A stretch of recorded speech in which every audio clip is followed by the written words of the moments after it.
नमस्कार।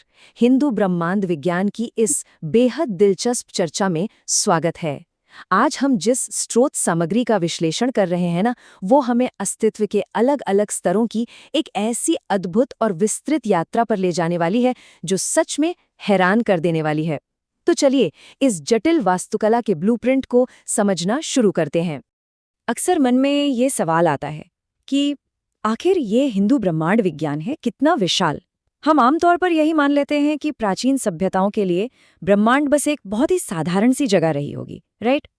लेकिन स्रोत जिस विस्तृत और मल्टी लेयर ब्रह्मांड का वर्णन करते हैं ना, वो हमारी आम कल्पना से भी कहीं ज्यादा बड़ा और जटिल है। तो आज की हमारी इस चर्चा का रोड मैप कुछ इस तरह रहेगा।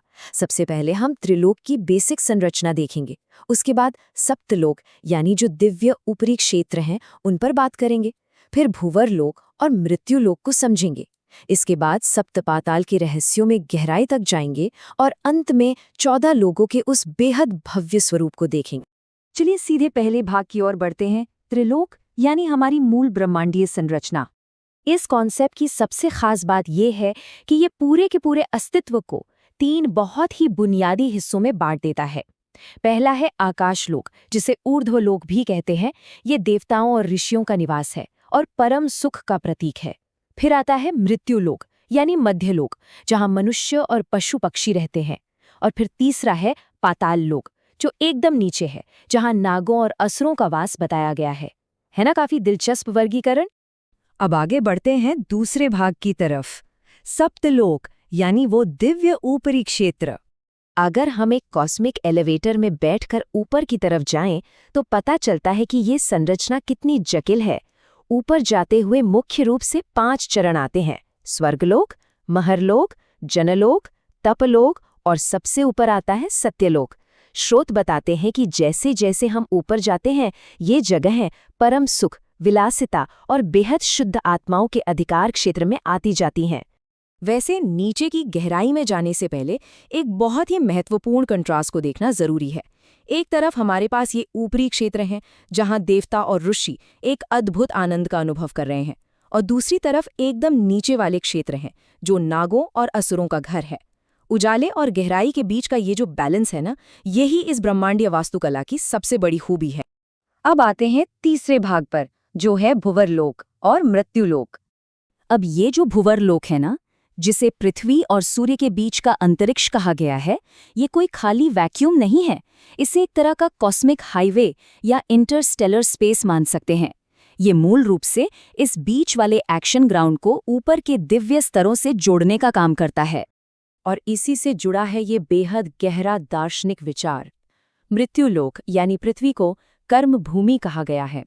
पूरे के पूरे ब्रह्मांड में सिर्फ और सिर्फ पृथ्वी ही वो इकलौता स्तर है जहां जीव अपने पिछले कर्मों का फल भोगने और नए कर्म करने के लिए मौजूद हैं। देखा जाए तो यही बात इस पृथ्वी वाले स्तर को पूरे सिस्टम में सबसे अलग और खास बना देती है। चलिए अब अपनी लिफ्ट को नीचे ले चलते हैं भाग 4 में, सप्त पाताल यानी अधोलोक के गहरे रहस्य। जैसे ही हम धरती से नीचे की तरफ इन 7 परतों में उतरते हैं, तो समझ आता है कि यह अंडरवर्ल्ड भी कितनी गजब की संरचना है। अतल, वितल, सुतल, रसातल, तलातल, महातल और आखिर में पाताल। ये बस कोई अंधेरा कुआं नहीं है, बल्कि इसके 7 बहुत ही अलग और गहरे स्तर हैं। और हाँ, पाताल लोक के बारे में एक गलतफहमी दूर कर लेना बेहतर है। ये महज कोई खाली जगह बिल्कुल नहीं है, बल्कि ये विशेष रूप से नागों, असुरों और उन सभी जीवों के लिए एक बहुत ही डिटेल वाली भौगोलिक और आध्यात्मिक जगह है जो गहराई में रहते हैं। मतलब पृथ्वी के नीचे की दुनिया भी उतनी ही जीवंत और अच्छी तरह से बांटी गई है जितने कि ऊपर के स्वर्ग। तो अब हम अपनी चर्चा के अंतिम और 5वें भाग पर पहुंच चुके हैं, 14 लोकों का वो भव्य स्वरूप। अगर हम एकदम जूम आउट करके देखें, तो स्रोत एक ऐसा राज खोलते हैं जो सच में हैरान कर देता है। जिसे हम बहुत ही आम भाषा में त्रिलोक यानी 3 लोक कहते हैं ना, वो असल में अपने अंदर पूरे 14 स्तरों का एक विशाल स्ट्रक्चर समेटे हुए हैं। जी हाँ, 14 स्तर, 7 ऊपरी लोक और 7 निचले पाताल।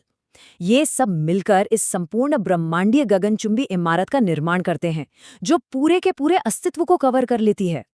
तो अंत में एक बहुत ही गहरा सवाल मन में रह जाता है, बिना किसी आधुनिक तकनीक या स्पेस टेलीस्कोप के प्राचीन सभ्यताओं ने इतने जटिल आंतरिक और बाहरी ब्रह्मांडों का इतना सटीक ब्लूप्रिंट आखिर कैसे बनाया होगा? क्या ये सिर्फ एक कमाल की कल्पना थी, या फिर वास्तविकता को गहराई से समझने का कोई ऐसा एडवांस नजरिया जिसे आज की दुनिया शायद भूल चुकी है? इस पर विचार जरूर कीजिएगा।